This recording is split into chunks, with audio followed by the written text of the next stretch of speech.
Welcome to our YouTube channel. मेरा नाम है सुरभि गुप्ता और हम इसमें 1.5 टाइप्स ऑफ इंटेलिजेंस को कवर करने वाले हैं। इससे पहले के जो टॉपिक हैं वो मैंने अपनी प्रीवियस वीडियोस में कवर किए हुए हैं, तो आप चैनल पे जाके प्लेलिस्ट वाइज अपने कोर्स की वीडियोस को देख सकते हैं। अगर आपने पहली बार हमारे चैनल पे विजिट किया है तो चैनल को सब्सक्राइब करना ना भूलें, और अगर आपको वीडियो पसंद आता है तो इसको लाइक और शेयर कीजिए।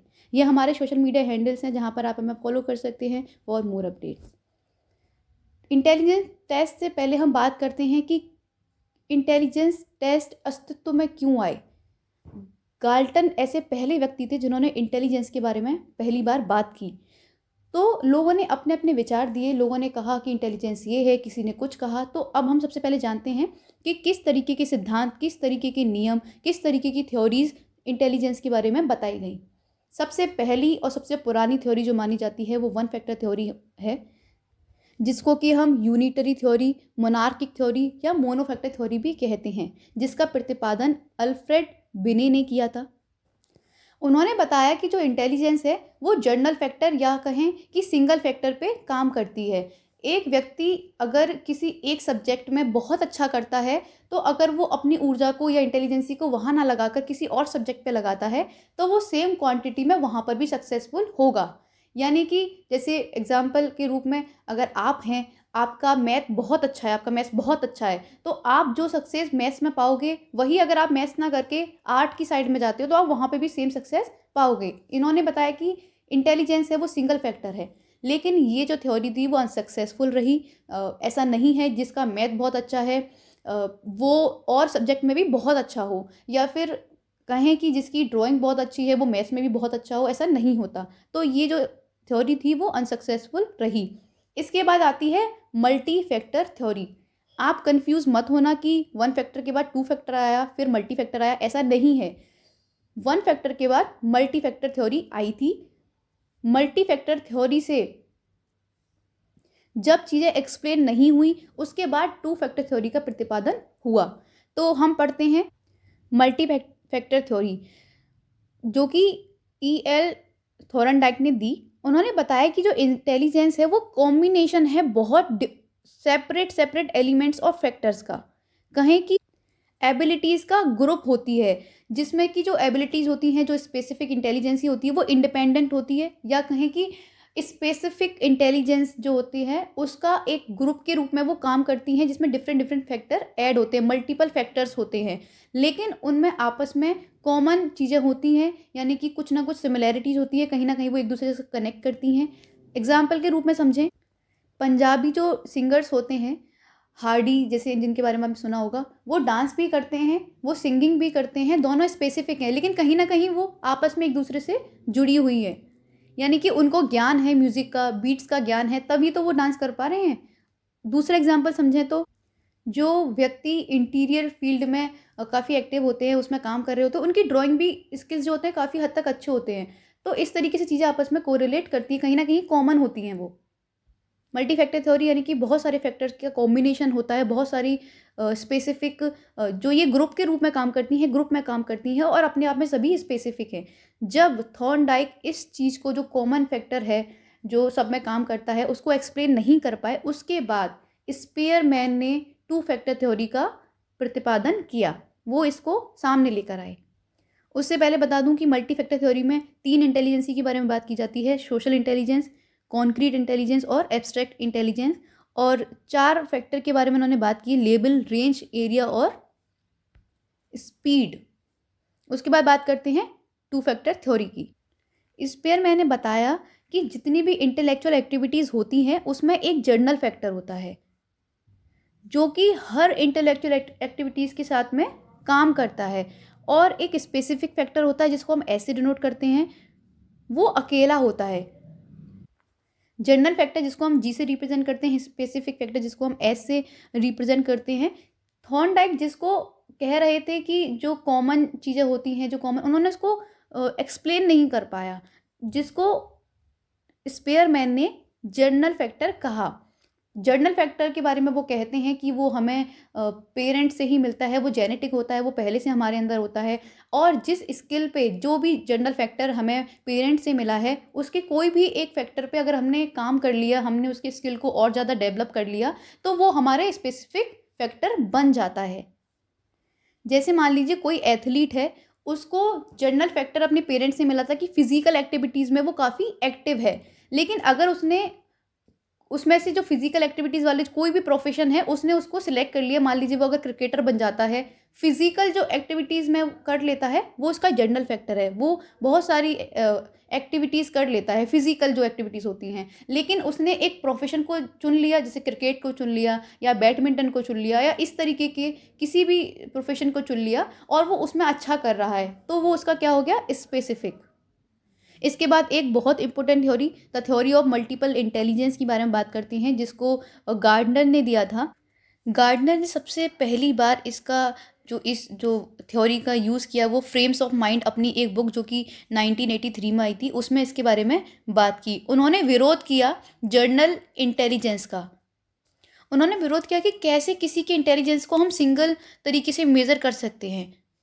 उन्होंने अलग अलग बुद्धियों के बारे में बताया। उन्होंने कहा कि एक ही चीज़ को एक व्यक्ति बहुत सारे तरीकों से मल्टीपल तरीकों से उसको समझा सकता है, इसी प्रकार एक व्यक्ति एक चीज़ को डिफरेंट डिफरेंट तरीके से चीज़ों को समझ सकता है।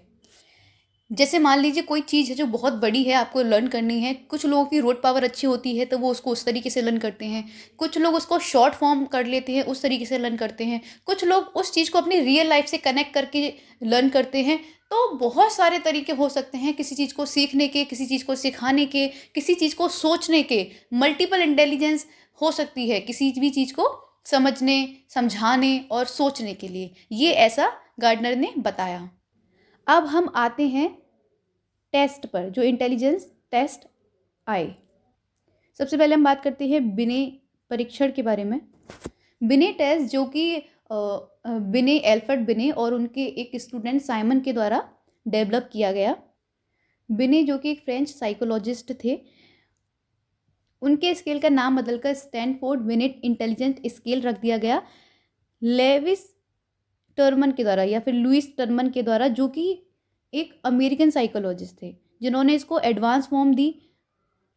बिने टेस्ट डेवलप कैसे हुआ? फ्रांस की सरकार ने उनसे रिक्वेस्ट की कि वो एक ऐसा टेस्ट या एक ऐसा इंटेलिजेंस स्केल बनाएं जिससे कि जो इंटेलेक्चुअल डिसेबल बच्चे हैं या फिर जो लर्निंग में डिले हैं, जिनको लर्निंग ठीक से नहीं होती, उन तक स्पेशल एजुकेशन पहुंच सके, उनके करिकुलम में ये टेस्ट शामिल हो ताकि उनको असाइलम भेजने से रोका जा सके। तब इस टेस्ट का निर्माण आया।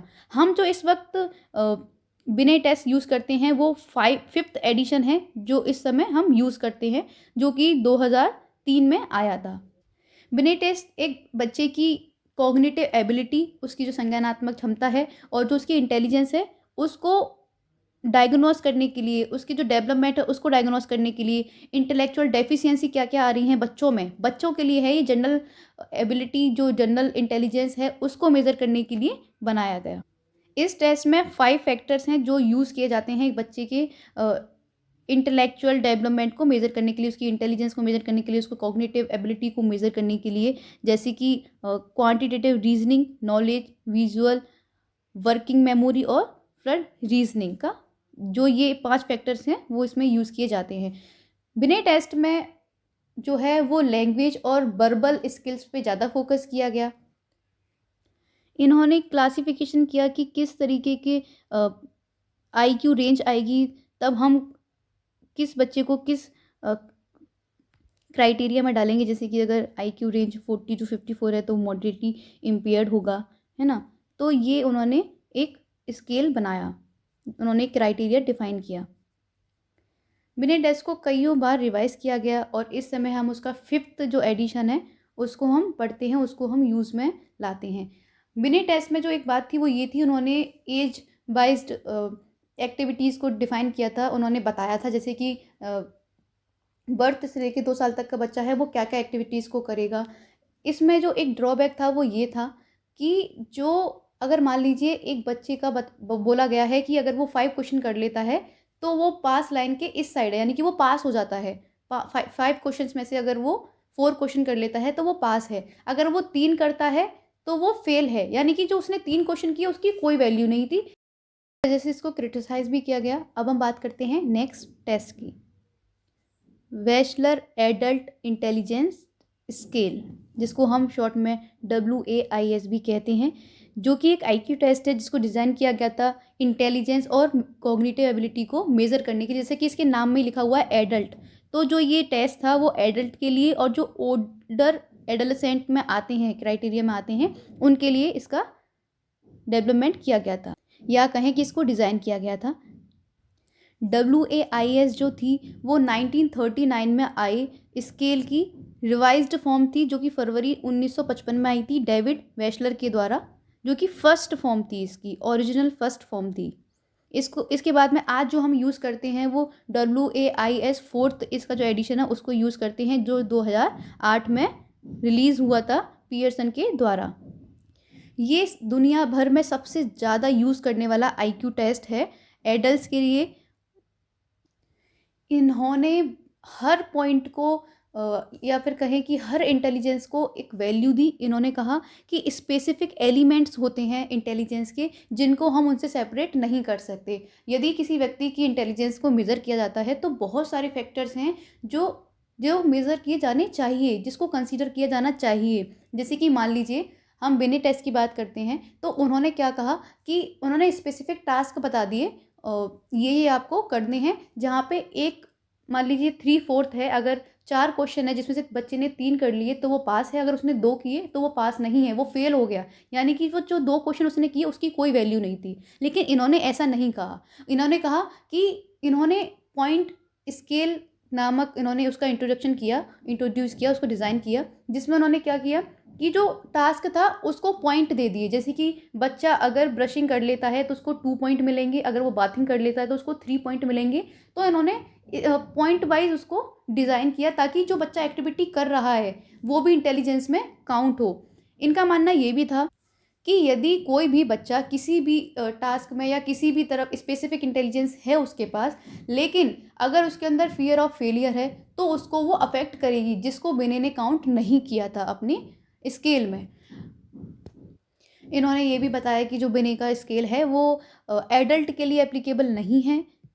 जैसे कि बिने ने ये भी बताया था कि स्पीड पे भी डिपेंड करता है। तो इन्होंने कहा कि जब अगर किसी व्यक्ति के अंदर स्पेसिफिक इंटेलिजेंसी है, लेकिन अगर उसको फियर ऑफ फेलियर है, तो उस समय उसकी स्पीड काम ना भी करे। तो उन्होंने बहुत सारी फैक्टर्स को इसमें इंट्रोड्यूस करा, उन्होंने बताया, जो कि बिने की स्केल से बहुत ज़्यादा डिफरेंट था। इन्होंने नॉन वर्बल परफॉर्मेंस स्केल के बारे में बात की, जिसमें ये कहते हैं कि अगर किसी की इंटेलिजेंस को मेजर कर रहे हैं तो ज़रूरी नहीं है वो भाषा का इस्तेमाल करे, ज़रूरी नहीं है वो वर्बल स्किल्स का इस्तेमाल करे। अगर उसको कोई टास्क दे दिया जाए जो बिना बोले किए जाना है, वो उसमें उसकी स्पीड क्या है उससे भी मेज़र किया जा सकता है। जैसे कि मान लीजिए अगर एक बच्चे को सिंबल्स को कॉपी करने के लिए कह दिया तो वो किस स्पीड से उसको कर रहा है। इस प्रकार बहुत सारी चीज़ें जो WAIS स्केल में इंट्रोड्यूस की गई, बताई गई, वो बहुत डिफरेंट थी बिने के स्केल से। लेकिन ये अपने आप में बहुत यूनिक है। दुनिया भर में सबसे ज़्यादा इस्तेमाल किया जाने वाला ये टेस्ट है, IQ टेस्ट है, जो एडल्ट के लिए और ओल्डर एडोलेसेंट के लिए यूज़ किया जाता है। इसके बाद हम पढ़ते हैं, अब हम बात करते हैं बेंडर गेस्टाल्ट टेस्ट की, जिसका पूरा नाम Bender visual motor gestalt test है, जिसको हम शॉर्ट में इस नाम से पुकार लेते हैं। ये एक ऐसा टेस्ट है जो मेंटल हेल्थ जो प्रैक्टिशनर होते हैं उनके द्वारा यूज़ किया जाता है, या फिर कहें कि जो साइकोलॉजिस्ट होते हैं उनके द्वारा यूज़ किया जाता है विजुअल मोटर फंक्शनिंग को असेस करने के लिए, या फिर डेवलपमेंटल डिसऑर्डर अगर किसी बच्चे में देखे जा रहे हैं तो उसको असेस करने के लिए, न्यूरोलॉजिकल इम्पेयरमेंट को असेस करने के लिए। जो बच्चे 3 साल उससे ज़्यादा या एडल्ट तक जो आते हैं उनके लिए ये यूज़ किया जाता है। इसमें क्या होता है कि 9 इंडेक्स कार्ड होते हैं, जो ज्योमेट्रिक डिज़ाइन बनी होती है वो बच्चे को एक एक करके दी जाती है। वो कितनी जल्दी और कितनी एक्यूरेसी के साथ उसको बनाता है पेपर पे, ये मेज़रमेंट का एक तरीका होता है इस टेस्ट के अंतर्गत। और जो टाइमिंग होती है वो एक स्पेसिफिक होती है, जब तक दूसरा कार्ड उसको इंट्रोड्यूस किया जाए उस वक्त से पहले वो क्या पहली वाली डिज़ाइन को बना लेता है या नहीं, ये इस टेस्ट में देखा जाता है। ये 1938 में इंट्रोड्यूस हुआ था। इसके बाद हम नेक्स्ट टेस्ट की बात करते हैं, Vinland social maturity scale VSMS, जो सबसे ज़्यादा यूज़ होने वाला है एक बच्चे के सोशल मैच्योरिटी को जानने के लिए, एक बच्चे की सोशल कॉम्पिटेंस को असेस करने के लिए, उसको जानने के लिए कि कितना क्या लेवल है उसका।